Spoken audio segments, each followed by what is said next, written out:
पहली नज़र की मोहब्बत क्या होती है, कोई मुझसे पूछे। उस लड़की को मैंने एक ही नज़र देखा था और मैं उसका दीवाना बन बैठा था।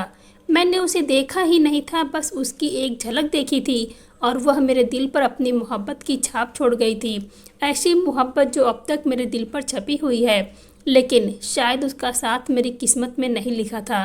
भगवान ने मुझे खुशियाँ तो दी थी, लेकिन वह खुशियाँ कुछ ही पल की थी, ऐसे जैसे कोई सपना था और आँख खुलते ही टूट गया।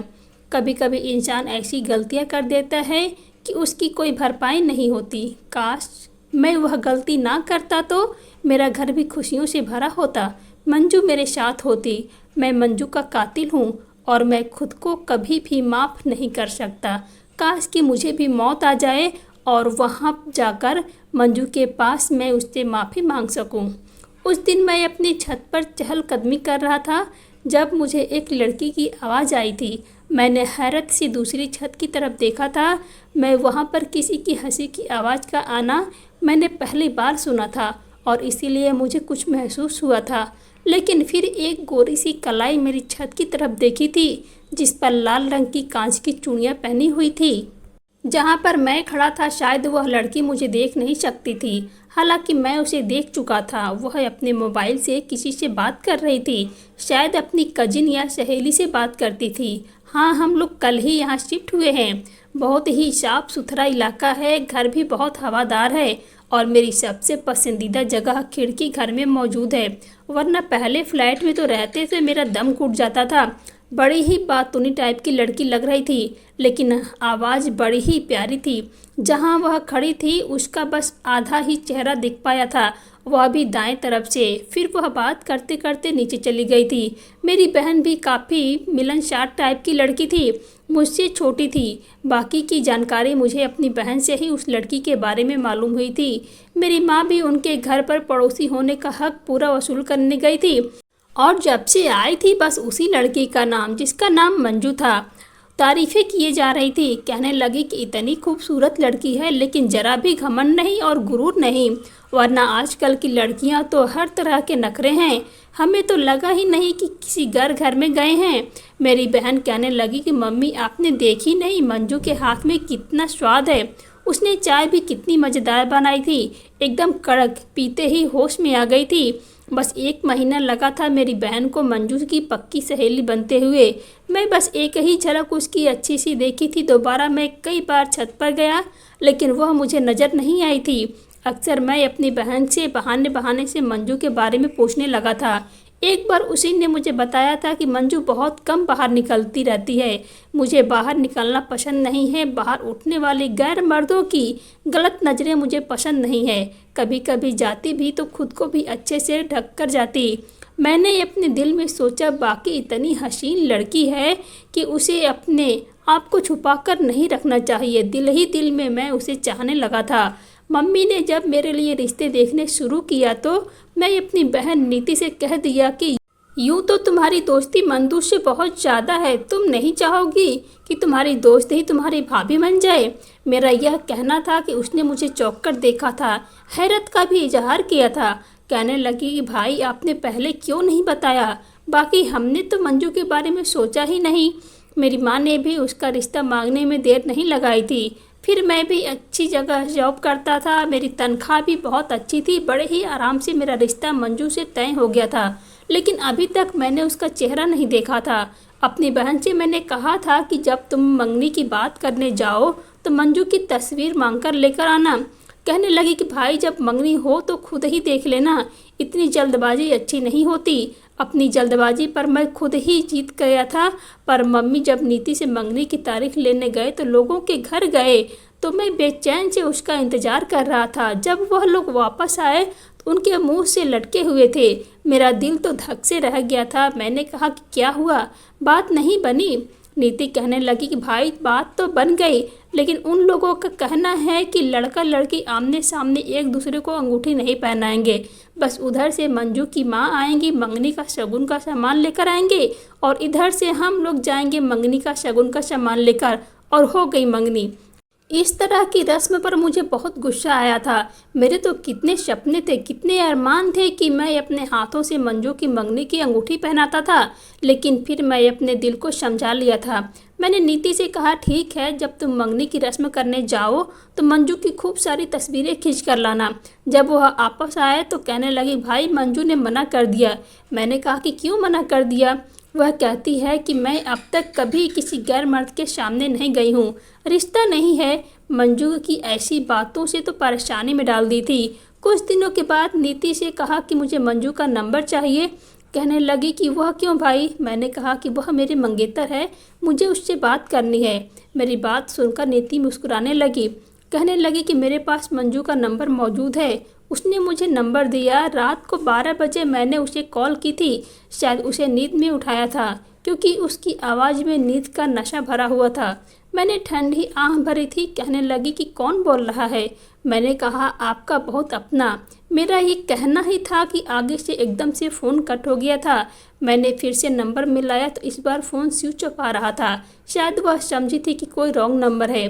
अगले दिन मैंने उसे सिर्फ फ़ोन किया था। मैंने कहा कि मैं अनूप बात कर रहा हूँ। कहने लगे कि कौन अनूप? मैंने कहा कि वही जिसकी अंगूठी तुमने अपने हाथ में पहन रखी है। वह कुछ देर के लिए चुप हो गई थी। कहने लगी कि आपने फ़ोन क्यों किया? मैंने कहा कि आपकी आवाज़ सुनने के लिए। कहने लगी कि देखो। मैंने कहा, कैसे देखूं? आप तो मुझे अपनी तस्वीर तक देखने के लिए नहीं भेजी है।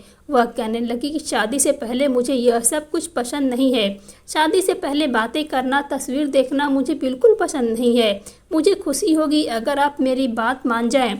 यह कहकर उसने फ़ोन बंद कर दिया। मैं एकदम चुप हो गया। जिस मोहब्बत से उसने अपनी बात मानने के लिए कहा था, मैं उसका वह मन तोड़ना नहीं सका। इसलिए मैंने बाकी का समय बड़े ही सब्र के साथ गुजारा था। शादी पर बारात जब हॉल में पहुंची तब भी उसने शादी के खूबसूरत से लहंगे पर भी अपना आधा चेहरा छुपाया हुआ था। मैंने नीति से कहा, नीति, भला अब ऐसा भी खुद को क्या छुपाना? मंजू ने खुद को इतना क्यों छुपा रखा है? नीति कहने लगी कि भाई, मंजू का मानना है कि वह अपना चेहरा सबसे पहले अपने पति को दिखाना चाहती है। खैर, मैंने इस बात को भी इग्नोर कर दिया था और मेरे इतने लंबे इंतजार के बाद आज वह सपने भरी रात आ गई थी कि मंजू अंदर बैठी मेरा इंतजार कर रही थी। जब मैं अंदर गया, उसका घूंघट हटाया तो मैं तो आंखें झुकाना ही भूल गया था। मैं तो उसे देखते ही रह गया था। बिना आंखें झपकाए मैं बड़ी बेताबी से देख रहा था। शायद वह मेरे यूं देखने के नर्वस हुई थी क्योंकि वह पलकें बदलने लगी थी। मैंने थोड़ी सी पकड़कर उसके चेहरे को कुछ ऊंचा किया था। मैंने कहा, बहुत ही जालिम टाइप की लड़की हो तुम। अपना हसीन चेहरा छुपाकर मुझे तड़पाया है तुमने, इसीलिए आज पलकें बदलने की ज़रूरत नहीं है।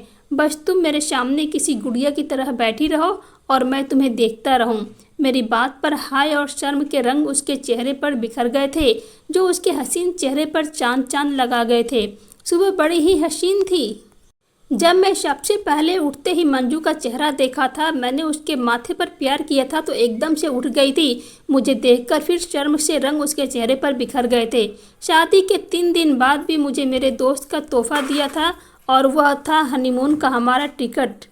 दिल्ली से गोवा का टिकट था। मैं बहुत खुश था कि चलो छुट्टियां मंजू के संगत में गुजरेगी, गोवा के खूबसूरत नज़ारों के साथ गुजरेगा। लेकिन जब मैं मंजू को बताया तो वह बजाय खुश होने की चुप हो गई थी। कहने लगी कि मुझे समंदर किनारे नहीं जाना, वहाँ का माहौल मुझे पसंद नहीं है। वहाँ पर लड़कियाँ बेशर्मी से आपत्तिजनक कपड़ों में घूमते फिरते हैं और मुझे इस तरह का माहौल बिल्कुल पसंद नहीं है। इस बात को तो खैर मैं भी मानता था कि लड़कियां समंदर के किनारे अपनी इज्जत का बिल्कुल भी ख्याल नहीं रखती थी। मैंने कहा, लेकिन हमें इस बात का क्या परवाह, किसी और के लाइफ में हमें इंटरफेयर क्यों करना?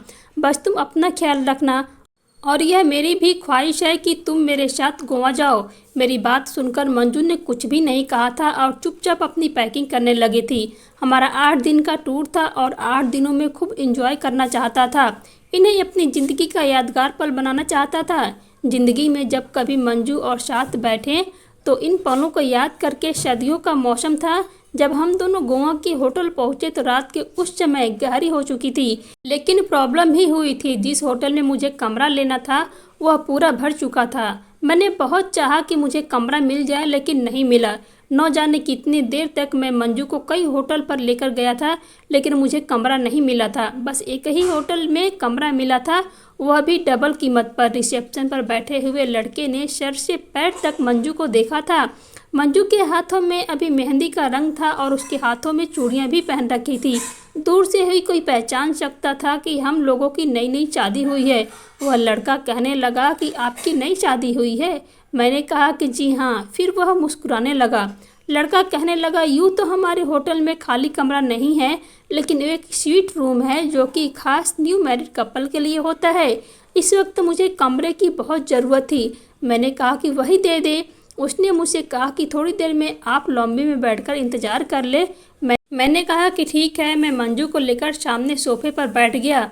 उस लड़के ने किसी को बुलाया और उसने कहा कि स्वीट रूम को सफाई करो। देखो, नई दूल्हा दुल्हन आए हैं, कमरा एकदम खूबसूरत लगना चाहिए। जानते हो ना कि तुम्हें क्या करना है।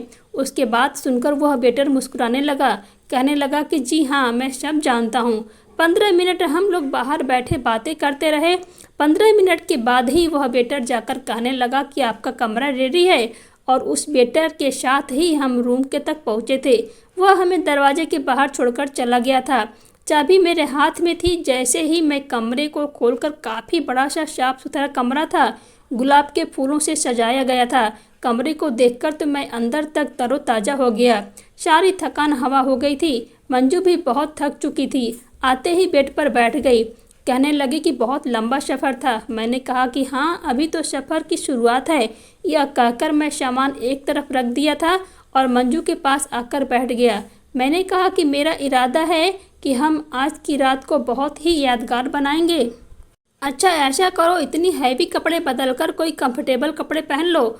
उसने साथ में लाया हुआ बैग एक तरफ रख दिया था और आराम से बैठ गई थी। शायद मंजू बहुत ज़्यादा थक चुकी थी, इसीलिए सोना चाहती थी। लेकिन मैंने कहा कि मंजू, मैं यहाँ सोने के लिए नहीं आया हूँ और यहाँ ही तुम्हें सोने नहीं दूंगा। 8 दिनों के लिए हम यादगार बनाना है। देखो प्लीज़, मुझे बोर मत करो। वह कहने लगी कि अनूप, मैं बहुत ज़्यादा थक गई हूँ। आपके सामने इतना लंबा सफ़र किया है और फिर हम यहाँ घूमने फिरने तो आए हैं। आज सो जाते हैं, कल जल्दी से उठ जाएंगे, पूरा दिन घूमेंगे फिरेंगे, एंजॉय करेंगे। मैंने कहा कि यहाँ पर तुम्हें सोने नहीं दे सकता। जानती हो ना कि हनीमून में क्या होता है। मेरी बात पर वह शर्म से फिर गुलाबी हुई थी, शर्माने लगी। उसके चेहरे पर पड़ने वाली सुर्ख और दीवाना था। मैंने अपने बैग के पैकेट निकालकर मंजू को दिए। कहा कि लेकर जाओ, इसे पहन कर आओ। इसमें बहुत ही खूबसूरत और एक सेक्सी सी नाइटी थी। मैंने मंजू के लिए ही खरीदी थी, लेकिन शादी पे मैंने उसे दे नहीं पाया था। और फिर शादी की अगली सुबह की नज़रें दूल्हा दुल्हन के कमरे पर ही टिकी होती है। इसीलिए दबे शब्दों में माँ मुझे पहले ही कह चुकी थी कि सब बिरादरी के रिश्तेदार घर पर ही जमा होंगे और शादी की पहली रात सुबह सवेरे जग जाना और कमरे से बाहर आ जाना। 3 दिन बस यूं ही रिश्तेदारों की नज़र हो गए थे और अभी 8 दिन हमें मिले थे। मैं इसे बर्बाद करना नहीं चाहता था क्योंकि मैं जानता था यहाँ से जाने के बाद मंजू खरीदारी में बिजी हो जाएगी और मैं अपने ऑफिस के कामों में लग जाऊँगा।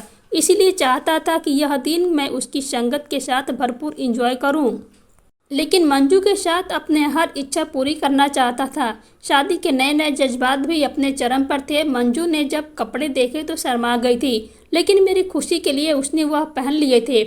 उस रात मैंने यादगार बनाया था, अपने दिल की सारी इच्छाएं पूरी की थी। सुबह हमारी आँख देर से खुली थी। यह 8 दिन मैंने ज़्यादा से ज़्यादा मंजू के साथ ही रहे थे। रात खूबसूरत ही, पता ही नहीं चला कैसे समय गुजर गया था। हम लोग वापस दिल्ली आ गए थे और फिर वही हुआ जो होना था। मैं ऑफिस जाने लगा और मंजू घर के कामों में बिजी हो गई थी। हमारी शादी को 2 महीने हो गए थे, लेकिन मेरे होश तो उस समय उड़े जब एक दिन मैं ऑफिस गया तो मेरे दोस्त मुझे शक भरी नज़रों से देख रहे थे और मुझे देखते ही आपस में कुछ गुस्सा भी करने लगे थे। समझा शायद बॉस ने मेरी प्रमोशन का ऐलान कर दिया है। मैं अपने दोस्तों के पास जाकर खड़ा हो गया। वह न जाने क्यों मुझे अजीब सी नज़रों से देख रहे थे। मैंने कहा कि क्या बात है, तुम लोग मुझे ऐसे क्यों देख रहे हो। वह नाम में सिर हिलाकर कहने लगे कि नहीं, बस यूं ही। उसने से एक कहने लगा कि तुम्हारा गोवा का ट्रिप कैसा रहा था। मैंने कहा बहुत अच्छा रहा, हमने खूब एंजॉय किया था। मेरी इस बात पर वह हंसने लगा। मैंने कहा कि तुम्हारे दांत क्यों निकल रहे हैं? उसने कहा कि बस यूं ही। मैंने कहा कि पता नहीं क्यों मुझे ऐसा लग रहा है कि मेरी अच्छी परफॉर्मेंस पर सर मुझे प्रमोशन देना चाहते हैं। वह कहने लगा कि तुम्हारी अच्छी परफॉर्मेंस पर तो तुम्हें अवार्ड मिलना चाहिए। क्या परफॉर्मेंस दी है तुमने? मैं उसकी बात समझा नहीं था। ऑफिस के सारे कलीग्स, बस मेरा एक ही दोस्त था जिसका नाम राहुल था। मेरा सबसे अच्छा दोस्त था। वह कुछ देर से ऑफिस पहुंचा था लेकिन बहुत ही परेशान था। मुझे देखते ही कहने लगा, अनूप जरा मेरे पास आना। मैं उसके पास चला गया। मैंने कहा कि तुम्हें क्या हुआ है और यह तुम्हारी रंगत क्यों उड़ी है? मेरी बात सुनकर वह मुझे में से देखने लगा और कहने लगा कि तुम्हें नहीं मालूम। मैंने कहा कि मुझे क्या पता और क्या नहीं मालूम, और आखिर तुम्हें हुआ क्या है? वह कहने लगा कि बाकी तुम्हें किसी बात की जानकारी नहीं है। मैंने ना में सिर हिला दिया। मैंने कहा कि राहुल पहेलियां मत बुझाओ। कहने लगा कि मेरे साथ बाहर आओ। वह मुझे ऑफिस से बाहर ले जाने लगा। मैंने कहा पागल हो गए हो क्या? अगर बॉस को पता चल गया तो डांटेंगे। कहने लगा कि वह सब कुछ छोड़ो, बस मेरे साथ चलो। मुझे नहीं पता कि वह मुझसे क्या कहना चाहता था। राहुल की घबराहट देखकर मैं भी घबरा गया था। मैं उसके साथ बाहर चला गया। उसने अपना मोबाइल ऑन किया और उसमें एक वीडियो मेरे सामने चला दी और उसे देखकर मेरी तो होश उड़ गए थे। मैं तो अपना सांस लेना ही भूल गया था। देखो यह तुम्हारी वीडियो है और यह वायरल हो चुकी है। यह सुना था कि मुझे लगा जैसे किसी ने मेरे शरीर से मेरा जान निकाल ली हो। मेरा दिमाग चकराकर रह गया था। मैंने कहा कि यह कैसे हो सकता है, यह कैसे मुमकिन है?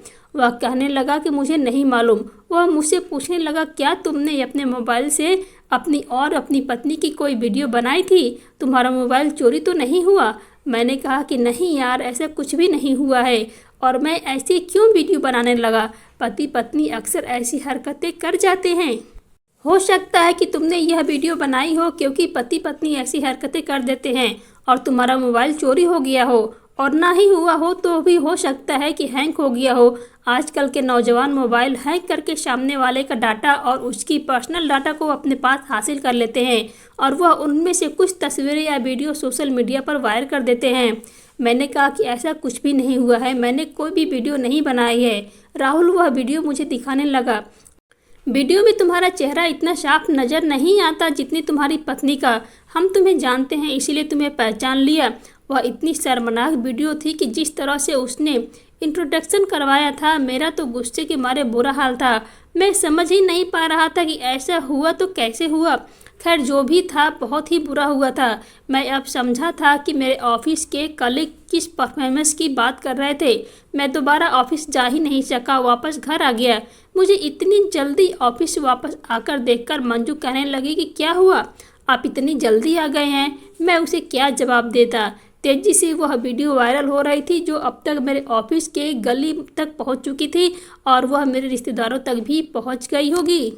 मैंने कहा सोना चाहता हूँ। वो मेरे आराम का ख्याल करके चली गई थी। मैंने अपने दोस्त राहुल को फ़ोन किया। फ़ोन करके मैंने कहा यार वीडियो कैसे रुक सकती है?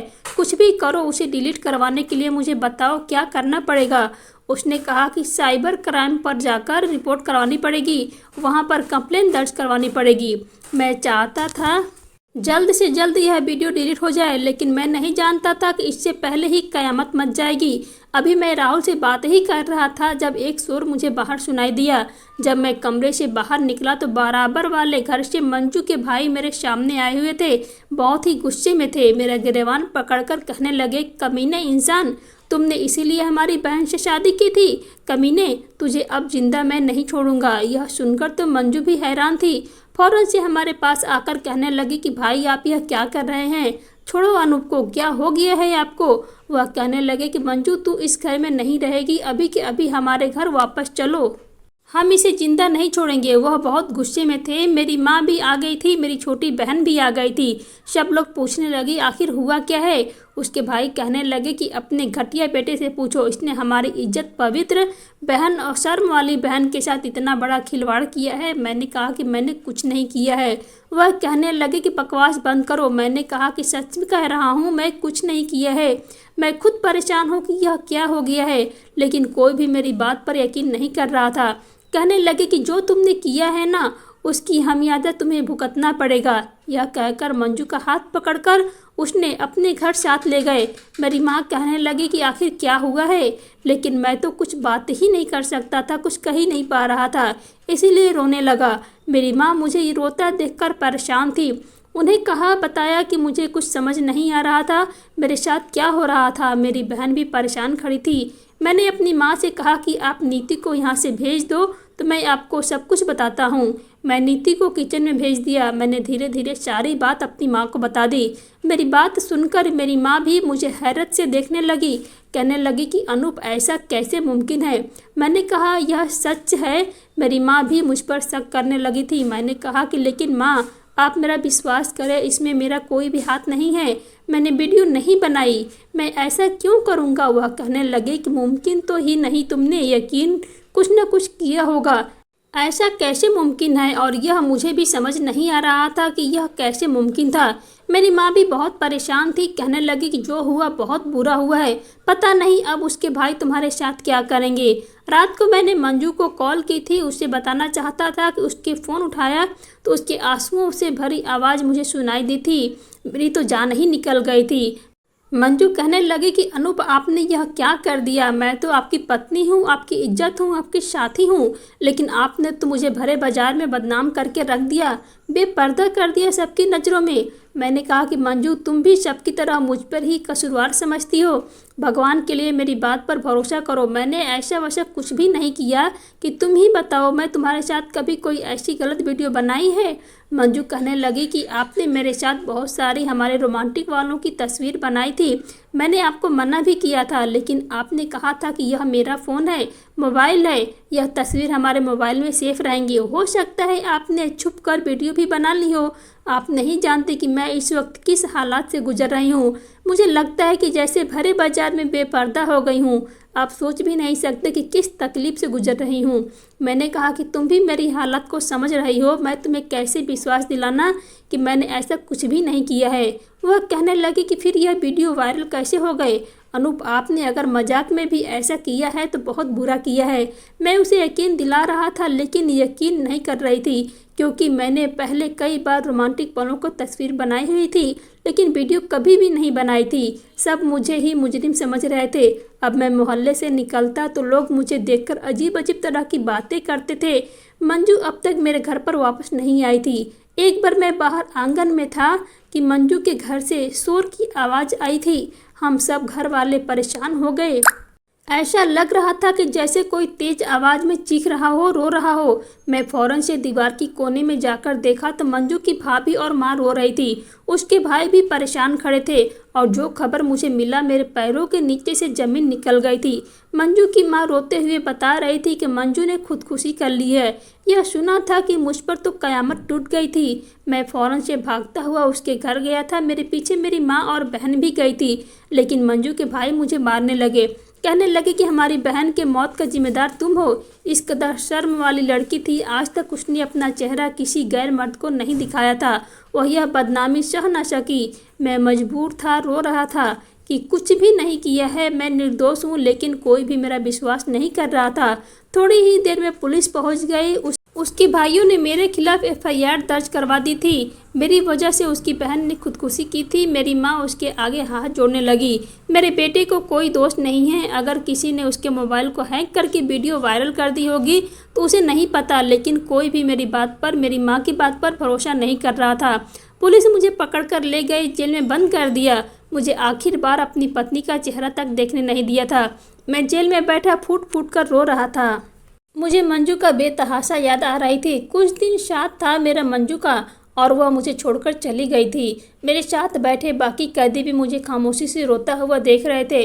उनमें से एक लड़का मेरे पास आकर बैठ गया, कहने लगा कि पहले कभी तुमने जुर्म नहीं किया है, इसीलिए तुम इतना रो रहे हो। मैंने कहा कि मैंने तो कोई भी जुर्म नहीं किया है, मुझे तो पता ही नहीं कि किस बात की सज़ा मुझे मिली है। वह लड़का जेल में आने के बाद वजह पूछने लगा, और मैं उसे वजह बताई तो वह मुझे हैरत से देखने लगा। कहने लगा कि वाकई तुमने ऐसी कोई वीडियो नहीं बनाई है, तो यह बताओ कि क्या तुम शादी की रात किसी होटल में तो नहीं गए थे। अक्सर नौजवान लड़के लड़कियां अपनी शादी की रात घर की बजाय होटल में सुहागरात मनाना ज़्यादा पसंद करते हैं। तो मुझे नहीं पता कि ऐसे कमरों में कैमरे लगा दिए जाते हैं जिनका फोकस बेड पर ही होता है और पति पत्नी की जायज और पवित्र रिश्ते को वीडियो बनाकर सोशल मीडिया पर वायरल कर देते हैं और खूब पैसे कमाते हैं। यह सुनकर तो मेरा दिमाग चकरा कर रह गया था। स्वीट रूम का शब्द मेरे कानों में घूमने लगा था। गोवा में लिया हुआ अपना वह कमरा याद आने लगा था जिसने मुझे स्वीट रूम का नाम दिया गया था, लेकिन वहाँ से आए हुए 3-4 महीने गुजर गए थे, इसीलिए वह सब कुछ मेरे दिमाग में आया हुआ नहीं था। जो कुछ लड़का मुझे बता रहा था कहने लगा कि होटल के कमरे में अक्सर कैमरे लगा दिए जाते हैं, खास तौर पर ऐसे कमरों में जहां नए शादीशुदा जोड़े हनीमून मनाने आते हैं। मैंने कहा कि तुम कैसे जानते हो? मेरी बात पर वह हंसने लगा, कहने लगा, मैं भी जुर्म की दुनिया का बेताज बादशाह हूँ और इस सब की हरकतों से अच्छी तरह जानकारी हूँ। तुमने कोई वीडियो नहीं बनाई तो किस तरह ऐसी वीडियो सोशल मीडिया पर वायरल हो सकती है? जाहिर है कि किसी होटल के कमरे में लगे हुए कैमरे से ही बनी है ना। इतनी बात तुम्हें समझ में नहीं आती? मेरी हनीमून की ट्रिप ने तो मेरी ज़िंदगी बर्बाद कर दी थी। वह कहने लगा कि यह बहुत ही घटिया समाज है, इसीलिए समाज में रहने का तरीका अलग है। अगर पति पत्नी साथ में कहीं जाना हो तो बहुत ही सावधानी रखनी चाहिए और कुछ ही क्यों कमरे में मौजूद कैमरे तुम्हारा जाहिर रिश्ते को भी 2 नंबर का बनाकर पेश कर देते हैं। क्या तुमने सोशल मीडिया पर आने वाली वीडियो को नहीं देखा? लोग 2 नंबर की लड़कियों के साथ गलत वीडियो बनाकर सोशल मीडिया पर डाल देते हैं और उन्हें कुछ वीडियो में ऐसी भी वीडियो होती हैं जो पति पत्नी की अपनी शौखियाँ मोबाइल पर बनाकर बैठे रहते हैं। मोबाइल में बनाई गई कोई भी चीज़ सेफ नहीं होती, कभी न कभी किसी न किसी के हाथ लग जाती है। बहुत बड़े बड़े हैंकर्स बैठे हुए हैं यहाँ पर, उनके लिए किसी भी डाटा के लेना मुश्किल नहीं है। फिर वह लड़का कहने लगा कि बहुत से पति अपनी पत्नियों के मायके जाने के बाद उदास हो जाते हैं, तुमसे गलत टाइप के वीडियो बनवाकर भेजने की जिद करते हैं क्योंकि उन्हें पत्नियों की याद सताती है, इसलिए कहते हैं कि अपनी वीडियो बनाओ और हमें भेज दो। वह लड़का कहने लगा कि जो कुछ तुम्हारे साथ हुआ है यह कुछ नया नहीं, बहुत ही लड़कियों की ऐसी वीडियो और खुदकुशी करते देखा है। लोग सब कुछ जानते पूछते भी दोबारा ऐसी गलतियां दोहराते हैं। सबको पता होता है कि होटल में बने हुए रूम में कैमरे लगे होते हैं मेरे भाई, इसीलिए सावधानी जरूरी है। तुम उन लोगों को बाल भी बाका नहीं कर सकते। उनकी बात सुनकर मेरी आंखों में आंसू बहने लगे थे। वाकई समाज में इस तरह के फैलने वाली बुराई को रोक नहीं सकता था क्योंकि हमारा सिस्टम ही उनके खिलाफ कभी भी एक्शन नहीं लिया। लेकिन बुराई पूरी तरह से ख़त्म नहीं की जा सकती। लेकिन मेरा न्यू मैरिज कपल को एक मैसेज है कि भगवान के लिए अपना हनीमून मनाने के लिए ऐसी जगह पर न जाएं और अगर जाना ही है तो बहुत ही सावधानी रखें क्योंकि कमरे में लगी कैमरे की आंख आपका हंसता खेलता घर तबाह कर सकती है। मैं नहीं जानता कि मेरा आगे क्या होने वाला था, मुझे सज़ा मिलती या फिर मैं इस जगह से निकल जाता, लेकिन जो कुछ मंजू के साथ हुआ मैं कभी भी भूल नहीं सकता था। काश कि वक्त का पहिया पीछे घूम जाए और वह टिकट जो मुझे हनीमून के लिए तोहफे के तौर पर मिले थे फाड़कर टुकड़े टुकड़े कर फेंक देता, या फिर मैं होटल के कमरे में जाकर अपने जज्बातों पर काबू रखता। वह मेरी पत्नी थी, उसने हमेशा मेरे साथ रहना था। जरूरी तो नहीं कि उसके साथ होटल के कमरे में जाकर रिश्ते बनाए जाते। हमें सिस्टम की रोकथाम नहीं कर सकते लेकिन सावधानी कर सकते हैं। आज की कहानी एक बहुत ही ज़रूरी मैसेज है। बहुत से लोग इस बात से जानकार नहीं होंगे, लेकिन कोई अनजान है तो भगवान के लिए हनीमून पर जाने से पहले यह वीडियो ज़रूर सुने। दोस्तों, वीडियो को लाइक, शेयर और चैनल को सब्सक्राइब ज़रूर करना।